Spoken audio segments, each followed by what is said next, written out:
안녕하세요. 오늘도 하나님께서 저희에게 생명 허락하셔서 이 귀중한 하루 살 수 있게 되었는데요. 우리가 소중한 만큼 오늘 하루 함께 있는 사람에게, 우리가 머문 자리에서 만나는 사람에게 사랑으로 잘 섬겨 나아가면서 최고의 하루로 만들어갔으면 좋겠습니다. 특별히 우리가 말씀을 좀 묵상함으로 하나님의 마음을 더 알아가고 그 뜻을 더 헤아리는 그런 귀한 하루가 되었으면 좋겠는데요. 우리가 이 말씀을 통하여 잠시나 시간 내면서 또 기도함으로 하나님께 우리의 마음을 아뢰었으면 좋겠습니다. 오늘 우리가 함께 살펴볼 매일 성경 본문의 하나님의 말씀은 마가복음 4장 21절부터 34절까지 말씀입니다. 마가복음 4장 21절부터 34절까지 말씀입니다.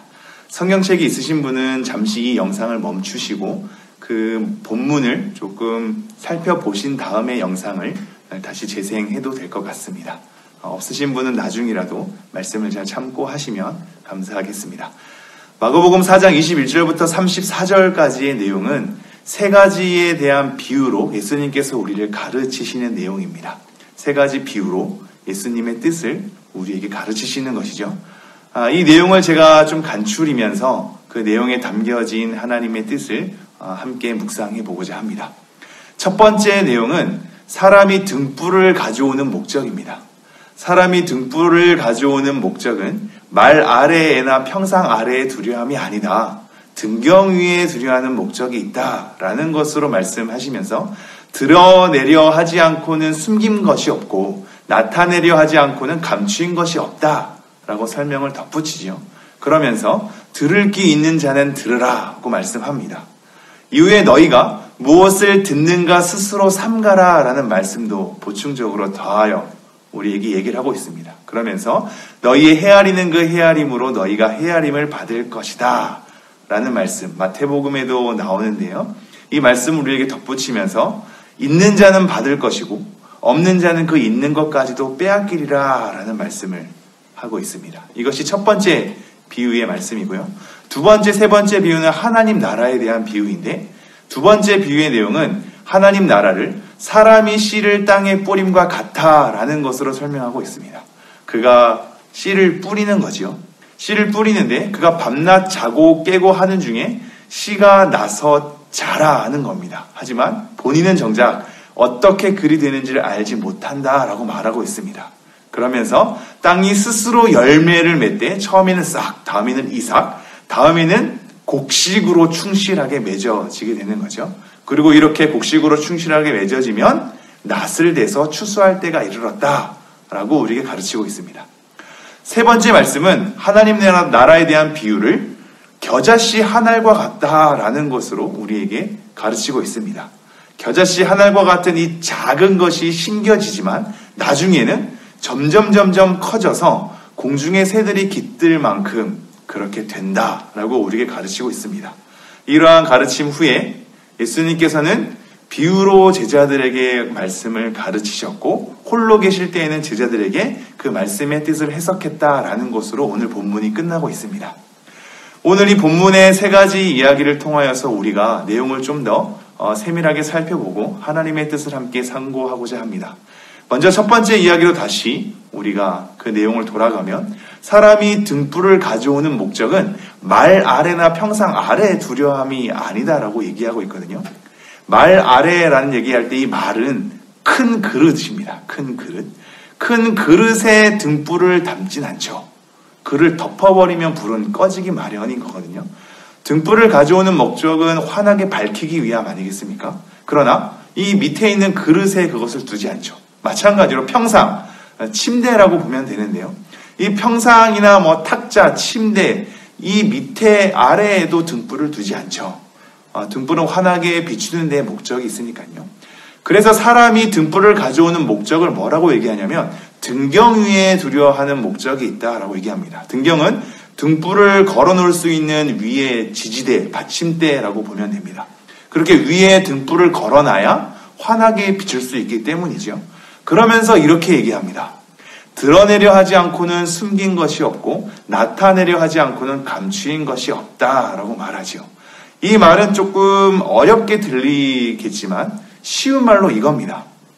드러내려 하는 목적이 있고 나타내려 하는 목적이 있다라는 겁니다. 등불은 환하게 비추기 위해서 위에 걸어두듯이 드러내는 목적으로 하나님은 하나님의 뜻과 말씀을 우리에게 가르치고 있다라고 얘기하고 있거든요. 하나님의 뜻과 말씀은 결국은 드러난다, 결국은 나타난다라는 것을 등불 비유를 통해서 우리에게 얘기를 하고 있습니다. 하나님의 뜻과 하나님의 말씀은 세상 가운데 감추인 것으로 목적하고 있지 않습니다. 결국 그 말씀은 이루어질 것이며 하나님의 뜻은 이 세상 가운데 드러날 것이고 하나님의 그 말씀은 점점 세상 가운데 나타나게 될 것입니다. 나타나게 되고 드러나게 된다. 이것은 숨겨져 있는 것이 아니고 감추인 것이 아니고 결국은 드러나게 된다. 결국은 나타나게 된다라고 우리에게 얘기하고 있죠. 하나님의 말씀과 그 뜻, 이것이 결국은 드러남을, 결국은 이 세상 가운데 나타나게 됨을 우리는 명심하면서 뭔가 잘 모르겠고 감추인 것만 같고 아무것도 아닌 것만 같은 하나님의 말씀이 우리로 하여금 그것을 너무나 힘이 없게 하고 신뢰하지 못하게 하고 아무것도 아닌 것처럼 느껴지나 그렇지 않다는 걸 명심해 주십시오. 결국은 나타날 것이고 결국은 드러날 것입니다. 이후에 이런 말씀으로 이어집니다. 들을 귀 있는 자는 들으라. 이 말씀에 대한 경고, 제대로 들어야 될 것을 얘기하시죠. 그러면서 너희가 무엇을 듣는가 스스로 삼가라 라고 얘기하고 있습니다. 결국은 나타나고 드러날 것이기 때문에 우리가 듣는 것이 너무나 중요한 거죠. 듣다라는 것은 우리가 귀로 듣는 것만이 아니라 우리 마음속과 생각 속에 머무는 것 아니겠습니까? 그 듣는 말들이 우리 마음속에 잔재해 있거든요. 그 듣는 말들이 우리의 생각을 지배하게 되거든요. 무엇을 듣는가를 스스로 삼갈 것에 대해서 경고를 하고 있습니다. 너네가 듣는 것이 도대체 무엇이냐? 너네가 듣고 마음과 생각에 두는 것이 과연 무엇이냐를 우리에게 다시 한번 짚어주고 있죠. 그 듣는 것을 스스로 삼가야 한다. 하나님의 말씀과 뜻은 결국은 드러날 것이고 나타날 것인데 너네들은 지금 어디에 시선을 두고 있고 어디에 귀를 기울이고 있고 어디에 너의 마음과 생각을 멈추고 있는가라고 우리에게 반문하고 있죠. 스스로 그 듣는 것을 삼가라. 하나님의 말씀은 드러나고 나타날 것이기 때문이다. 그래서 이런 말씀으로 이어집니다. 너희의 헤아리는 그 헤아림으로 너희가 헤아림을 받을 것이다 라는 겁니다. 이 말씀은 자칫 부정적으로만 읽히는 것만 같습니다. 왜냐하면 마태복음 7장으로 가보면 비판하지 말라라는 것을 얘기하면서 너희가 비판하는 그 비판으로 비판을 받을 것이다. 그리고 나서 너희가 헤아리는 그 헤아림으로 헤아림을 받을 것이다 라는 말씀을 우리에게 하고 있거든요. 그러니 헤아리는 것이 우리를 뭔가 동려매는 것만 같고 헤아리는 그 판단으로 우리를 판단하고 정죄한다라는 느낌 속에 이 말씀을 부정적으로 생각할 때가 많습니다. 그러나 그렇지 않고 이것은 긍정과 긍정을 다 내포하고 있습니다. 헤아린다는 것은 우리가 그것을 잘 생각해서 살피는 거거든요. 헤아려 보는 거죠. 신중하게 살피면서 한번 그것이 어떠한 것인지를 잘 생각해내는 것입니다. 이것이 헤아림입니다. 그 헤아리는 그 헤아림으로 우리가 헤아림을 받는다는 것은 우리가 어떤 헤아림 속에, 즉 어떠한 생각과 살핌 속에 있는지에 따라서 우리의 삶이 그것으로 더불어 결실할 것이다 라고 얘기하고 있는 것이죠. 하나님의 말씀으로 우리가 헤아리고 하나님의 말씀으로 이 세상을 잘 분별하고 우리를 잘 돌아보는 사람은 그만큼 하나님 나라의 가치에 맞는 헤아림으로 우리가 헤아리게 될 것입니다. 그러나 잘못된 것을 들어서 잘못된 것을 마음과 생각에 담아서 그걸 통하여서 우리의 삶을 헤아리게 되면 그 사람은 그러한 헤아림으로 다시 한번 자기의 삶이 펼쳐지게 될 것입니다. 그래서 이렇게 얘기하고 있는 것이죠. 너희의 헤아리는 그 헤아림으로 너희가 헤아림을 받을 것이며 더 받으리니 있는 자는 받을 것이요 없는 자는 그 있는 것까지도 빼앗기리라. 더하여지는 사람이 있고 그래서 받는 사람이 있고 빼앗기는 사람이 있는 것입니다. 여러분은 어떤 말에 귀 기울이시겠습니까? 하나님의 말씀은 드러나고 나타날 것입니다. 하나님의 말씀을 우리 가운데 새기고 그것을 통하여서 우리의 삶을 헤아리고 이 세상의 가치들을 헤아려야만 우리는 그 헤아림으로 하나님의 가치를 담아낼 수 있을 것입니다. 등불에 대한 비유로 이러한 말씀을 여러분 가슴에 잘 새겼으면 좋겠고요. 이후에 두 본문도 이 비슷한 맥락으로 우리가 말씀을 상고할 수 있습니다. 두 번째 비유의 내용은 하나님의 나라는 사람이 씨를 땅에 뿌림과 같다라고 얘기를 하고 있거든요. 그래서 그가 씨를 뿌리고 나서 밤낮 자고 깨고 하는 중에 씨가 자라나는 것을 본인은 알지 못한다라고 얘기하고 있습니다. 본인은 정작 모르는 겁니다. 그러나 뿌려진 씨가 땅에서 자라나고 있는 겁니다. 하루 이틀이 지나가고 그것은 하나님의 역사에 따라 하나님이 나타내시고 드러내시는 하나님의 방식에 따라 씨는 점점 자라나는 겁니다. 그러나 정작 그 당사자는 어떻게 자라나는지를 알지 못하는 것이죠. 자기가 자라나는 것을 잘 알지 못하기 때문에 씨는 안 자라는 거 아닌가? 아무 소용이 없는 것이 아닌가? 이 씨는 잘못된 것이 아닌가? 라면서 안절부절할 때가 많은데 하나님께서 우리에게 오늘 하시고자 하는 말씀은 하나님 나라가 이와 같으니 우리가 잘 알지 못한다 할지라도 그것은 점점 자라나고 있다라고 얘기를 하는 겁니다. 점점 자라나서 땅이 스스로 열매를 맺되 처음에는 싹, 다음에는 이삭, 다음에는 충실한 곡식으로 점점 자라난다고 얘기하고 있죠. 그래서 결국 열매가 익으면 이 낫으로 곡식을 이제 다 걷어들이는데 이는 추수할 때가 이르렀기 때문이다라고 얘기하고 있습니다. 추수할 때가 이르른답니다. 하나님의 말씀과 뜻은 나타나고 드러난다 그랬죠. 결국 하나님의 심겨진 말씀은 나중에 추수할 때가 이르르는 것으로 점점 자라나는 겁니다. 우리가 잘 알지 못하지만 하나님의 나라는 점점 자라나고 있으며 추수할 때가 이를 것입니다. 그러므로 우리는 우리가 잘 모른다 할지라도 실망하지 않고 추수할 때가 이르러서 점점 자라나게 하시는 하나님의 나라의 가치를 바라보며 우리의 신앙의 걸음을 걸어내야 하겠습니다. 세 번째 말씀도 비슷한 맥락입니다. 하나님의 나라를 어떻게 비유로 나타낼까 얘기하시면서 겨자씨 한 알과 같다고 얘기하거든요. 땅에 심길 때는 겨자씨 하나는 굉장히 작죠. 그러나 심긴 후에는 자라나고 커진다라고 얘기하고 있습니다. 심긴 후에는 자라나고 커진다. 다 지금 비슷한 맥락이죠. 하나님의 말씀은 결국 드러나고 나타날 것이다.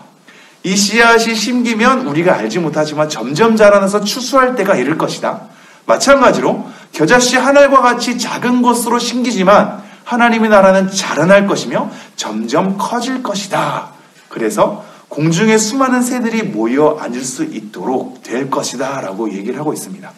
하나님의 나라가 우리에게는 보잘것없어 보이는 작은 것으로 느껴질지라도 그리고 그렇게 감각하게 될지라도 하나님의 나라는 점점 성장하고 있으며 점점 커지고 있고 많은 것을 깃들 수 있는 것으로 완성에 이르게 되고 있습니다.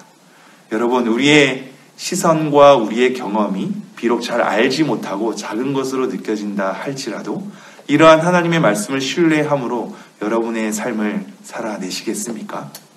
오늘 말씀도 여러분이 잘 새겼으면 좋겠습니다. 결국은 하나님의 말씀은 드러나고 나타날 것임은 결국은 그 씨가 자라나서 추수할 때가 이를 것임을 결국은 우리가 보기에는 작다고 할지라도 엄청나게 자라고 커지는 하나님의 가치가 우리의 복음 가운데 심겨져 있음을 우리는 명심했으면 좋겠습니다. 그러므로 사명의 교회 성도 여러분, 오늘도 여러분의 삶에 최선을 다하면서 하나님의 말씀을 신뢰하고 하나님을 즐거워하며 여러분의 삶을 소중하게 살아내는 하루가 되었으면 좋겠습니다. 오늘 하루도 평안하시고요. 여러분의 삶이 하나님 앞에 잘 올려드려지기를 간절히 소망합니다. 제가 여러분을 위해서 기도하고 이후에 여러분이 또 기도로 하나님께 나아가기를 소망합니다. 기도하겠습니다. 하나님, 오늘도 우리의 귀한 성도님들 영상을 통하여서 하나님의 말씀을 다시 한번 살펴보며 하나님을 사모하는 마음을 가지려고 애쓰고 있습니다. 하나님, 귀한 성도님들 한 분 한 분을 하나님께서 사랑하여 주셔서 하나님을 온전히 경외하여 주시고 하나님께서 말씀을 통하여서 비추어 주시는 그 뜻을 우리의 마음속에 잘 새겨서 최선의 하루로 하나님께 잘 드릴 수 있도록 인도하여 주시옵소서. 개인적으로 기도할 때도 하나님께서 자비와 긍휼을 베풀어 주셔서 하나님께서 그 마음을 헤아려 주시고 하나님의 사랑으로 우리 또한 우리의 삶을 잘 헤아려 보는 기도의 교제가 될 수 있도록 은혜를 허락하여 주시옵소서. 이 모든 말씀 예수님 이름으로 기도합니다. 아멘.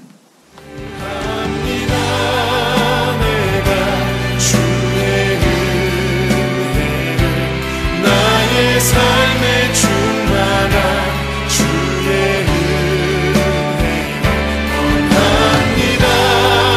내가 주와 동행을 나의 삶을 주님과 함께 구합니다.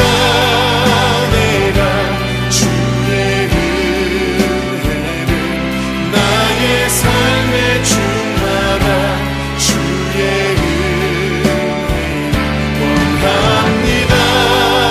내가 주와 동행을 나의 삶을 주님과 함께 구합니다. 내가 주의 은혜를 나의 삶에 충만한 주의 은혜 원합니다. 내가 주와 동행을 나의 삶을 주님과 함께 구합니다. 내가 주의 은혜를 나의 삶에 충만한 주의 은혜 원합니다. 내가 주와 동행을 나의 삶을 주님과 함께 구합니다. 내가 주의 은혜를 나의 삶에 충만한 주의 은혜 원합니다. 내가 주와 동행을 나의 삶을 주님과 함께 구합니다. 내가 주의 은혜를 나의 삶에 충만한 주의 은혜 원합니다. 내가 주와 동행을 나의 삶